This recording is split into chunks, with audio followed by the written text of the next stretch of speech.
They grew up together, they do commercials together, and now they are both heading to Hawaii together. I will give you one guess. Hey there, you are watching CBSSports.com's Daily Sports Update presented by Toyota. I'm Lauren Shehadi. Peyton and Eli Manning were voted to the Pro Bowl on Tuesday. The first time quarterback-playing brothers have been chosen for the same All-Star game. For Peyton, this will mark his 9th appearance in 11 seasons. Just the first showing for Eli, but he will not get the start. Kurt Warner, who led the Arizona Cardinals to the NFC West title, will be under center. But who will Peyton Manning have on his team? Brett Favre made the cut.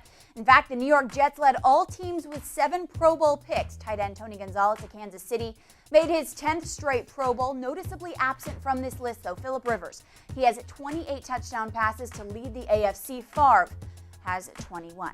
With Kurt Warner on the NFC squad are the Cardinals' 2 starting wide receivers, Anquan Boldin and Larry Fitzgerald, both voted in as starters. The Giants also landed the oldest Pro Bowl player ever, 44-year-old kicker John Carney, who was signed at the start of the season as a short-term fill-in for the injured Lawrence Tynes. He has made 27 of 29 field goals. The 2 he missed were blocked and has kept the now-recovered Tynes inactive for all but 2 games.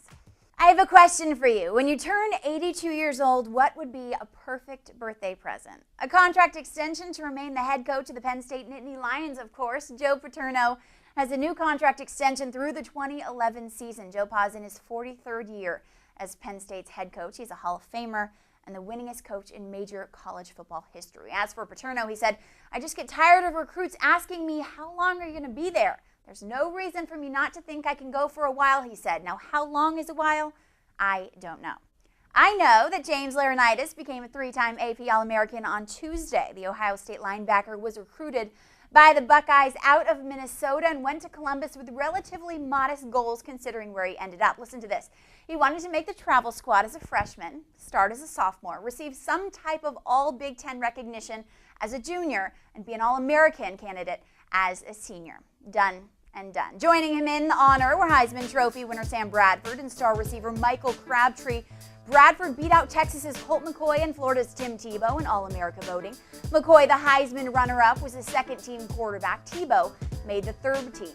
Laurinaitis and Crabtree, the Texas Tech receiver, were among 5 players to repeat as first-teamers. Oklahoma set out at the beginning of the year to win a national title, and weeks away from the big game, running back DeMarco Murray will have surgery to repair a hamstring injury and miss the BCS title game against Florida January 8th. Murray was Oklahoma's leading rusher before he was injured in the Big 12 title game against Missouri on December 6th. He also had 395 receiving yards and was second on the team with 18 touchdowns. He will be able to resume training in about 5 months. Head coach Bob Stoops said, "Obviously, we're disappointed for DeMarco. He has been an important part of our success this year, and we will miss his contributions." Tracy McGrady is just one big contribution, a triple-double for him in the Rockets' 108-96 victory over Denver. T-Mac's knee injury, please, dominating underneath, and Ron Artest gave support off the bench. And the Lakers rallied from a 15-point halftime deficit to beat the Knicks on Tuesday. Lamar Odom had season-best totals of 17 points, 12 boards, and a season-high 38 minutes. Well, he won back-to-back majors, but for Padraig Harrington, winning the PGA Tour Player of the Year award Tuesday was about on par. Harrington, only the 4th player to win the British Open and PGA Championship in the same season, became the first European player to win the PGA Tour award since it began in 1990. Why did it mean so much for Harrington? Well, besides the obvious, he said, because it's the players, because it's my peers, because they're people that I care and am concerned about their opinions. For them to choose me as their Player of the Year, it is very special. It compares equally to winning a major championship. Now you have your daily sports fix. I will be here tomorrow. Will you? Hope so.